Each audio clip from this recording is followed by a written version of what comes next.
Hello! எல்லாரும் எப்படி இருக்கீங்க? இன்னைக்கு நாம ரொம்பவே சூடான, இன்ட்ரஸ்டிங்கான ஒரு டாபிக்க பத்தி பேசப் போறோம். ரோபோக்களோட வருகையால இனி மருத்துவக் கல்லூரிகளுக்கே வேலை இல்ல அப்படிங்கிற ஒரு வைரலான நியூஸ நீங்க சமீபத்துல கேள்விப்பட்டிருக்கலாம். நிஜமாவே செயற்கை நுண்ணறிவு, அதாவது ஏஐ, அறுவை சிகிச்சை நிபுணர்கள ஓரம் கட்டப் போகுதா?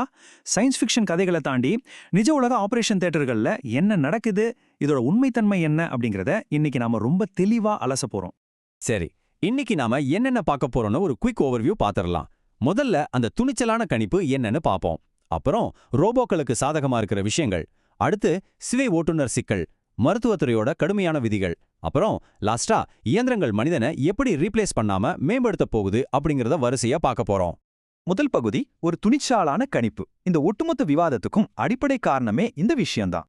எலான் மஸ்க் சமீபத்துல ஒரு அதிரடியான விஷயத்த சொல்லிருக்காரு. அதாவது மருத்துவக் கல்லூரிக்கு செல்வது இனி சுத்தமா வீண்.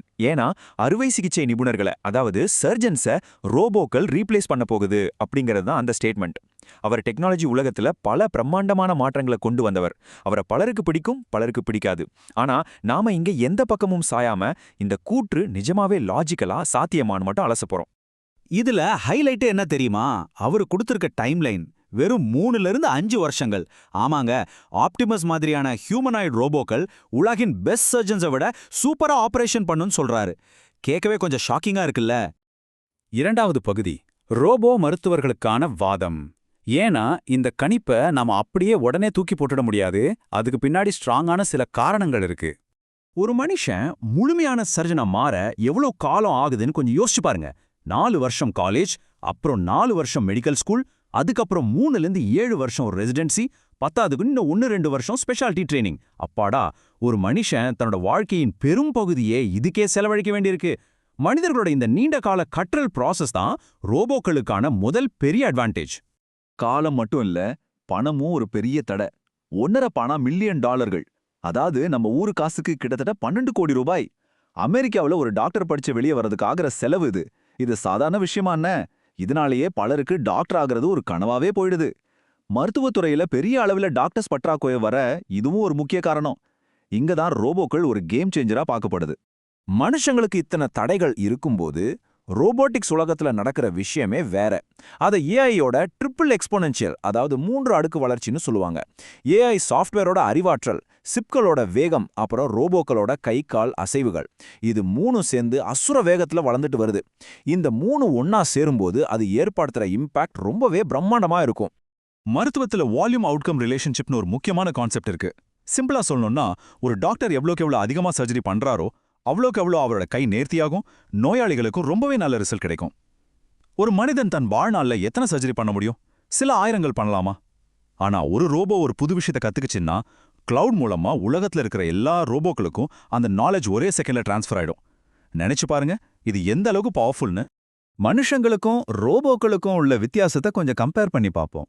மனுஷங்களுக்கு டயர்ட் ஆகும், அதிகமா காஃபி குடிச்சா கூட கை லைட்டா நடுங்கலாம், ஃபேமிலி டென்ஷன் இருக்கலாம், வயசாகும். ஆனா ரோபோக்களுக்கு இந்த எந்த பிரச்சனையும் கிடையாது.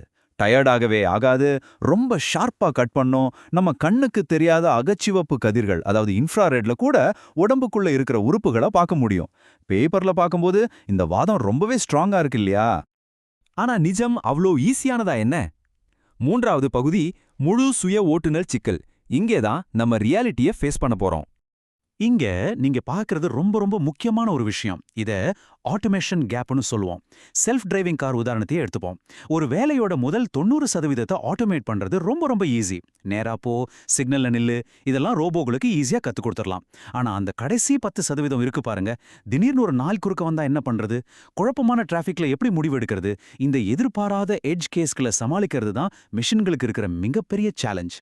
ரோட்லயே இவ்ளோ பிரச்சனைனா, ஒரு ஆபரேஷன் தியேட்டருக்குள்ள உடம்புக்குள்ள நடக்கிற விஷயங்களை கொஞ்சம் இமேஜின் பண்ணி பாருங்க. உள்ள பார்வை சரியா தெரியாது. ஒவ்வொரு பேஷண்ட்டுக்கும் நரம்பு அமைப்புகள் கொஞ்சம் கொஞ்சம் மாறும். பழசு ஏதாச்சும் சர்ஜரி பண்ண தழும்பு இருக்கலாம். திடீர்னு ஒரு ப்ளீடிங் ஆனா அந்த செகண்ட்ல ஒரு மனுஷன் எடுக்கிற இன்ஸ்டிங்டிவான முடிவு தேவைப்படும். அந்த இடத்துல போய் வெறும் கம்ப்யூட்டர் அல்காரிதத்தை மட்டும் நம்பிட்டு இருக்க முடியுமா? நான்காவது பகுதி விதிகள், அபாயங்கள் மற்றும் கட்டுப்பாடுகள். இப்படிப்பட்ட எதிர்பாராத சிக்கல்கள் இருக்கிறதால தான் மெடிக்கல் ஃபீல்டுல ரூல்ஸ் ரொம்ப ஸ்ட்ரிக்டா இருக்கு.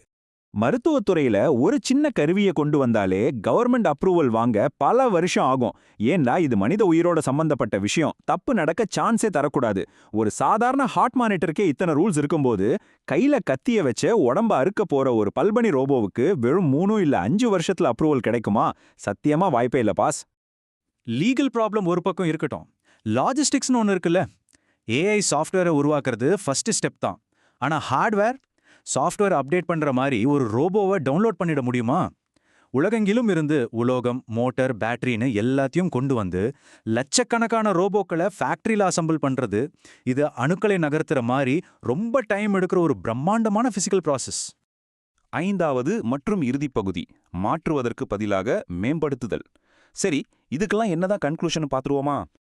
இத சிம்பிளா புரிஞ்சுக்க லாசிக் கண்ணறுவை சிகிச்சை இல்லனா ஃப்ளைட் ஆட்டோ பைலட்டை யோசிச்சு பாருங்க. லேசரை கரெக்டா ஃபயர் பண்றதோ, ஃப்ளைட்டை ஒரே உயரத்துல மெயின்டைன் பண்றதோ மெஷினோட வேலை, அதை சூப்பரா பண்ணும். ஆனா பேஷண்ட்டை எவாலுவேட் பண்றது, செட்டப் பண்றது, எதிர்பாராத சிக்கல் வந்தா அதை கையாள்றது, இதெல்லாம் மனுஷங்க தான் பண்றாங்க. ஆக ரோபோக்கள் மனுஷங்களை ரீப்ளேஸ் பண்ணல, அவங்களோட திறமையை இன்னும் சூப்பரா என்ஹான்ஸ் பண்ணுது. மருத்துவத்துறையில ரோபோக்களோட எதிர்காலமும் இதுவா தான் இருக்க போகுது. அப்போ ஏஐ மெடிக்கல் ஃபீல்டுக்குள்ள எப்படி தான் என்டர் ஆகும்? ஃபர்ஸ்ட் கார்டியாலஜி மாதிரி டேட்டா அதிகமா இருக்கிற துறைகள்ல பெரிய இம்பாக்ட் இருக்கும். இசிஜி, பிளட் டெஸ்ட் ரிப்போர்ட்லாம் ஏஐ ஈஸியா படிச்சு சொல்லிடும். அதுக்கப்புறம் நான் சர்ஜிக்கல் வேலைகள், அப்புறம் ரொம்ப லேட்டா தான் நேரடியா ஆபரேஷன் தியேட்டருக்குள்ள கத்திய பிடிக்க ஏஐ வரும். அதுக்குள்ள பல வருஷங்கள், ஏன் பல தசாப்தங்கள் கூட ஆகலாம். நாம இந்த பகுப்பாய்வோட எண்டுக்கு வந்துட்டோம்.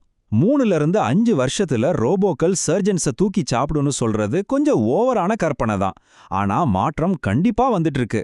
நாளைக்கு வரப்போற மெடிக்கல் ஸ்டூடெண்ட்ஸ் தங்க கையால நேரடியா கத்திய பிடிக்க போறாங்களா, இல்ல அந்த சர்ஜரிய பண்ற சூப்பர் கம்ப்யூட்டரை கண்ட்ரோல் பண்ண கத்துக்க போறாங்களா? நீங்க என்ன நினைக்கிறீங்க? கண்டிப்பா யோசிச்சு பாருங்க. இந்த காணொளி உங்களுக்கு ரொம்பவே யூஸ்ஃபுல்லா இருந்திருக்கும்னு நம்புறேன். அடுத்த ஒரு இன்ட்ரெஸ்டிங்கான டாபிக்கோட உங்களை சந்திக்கிறேன். பாய்.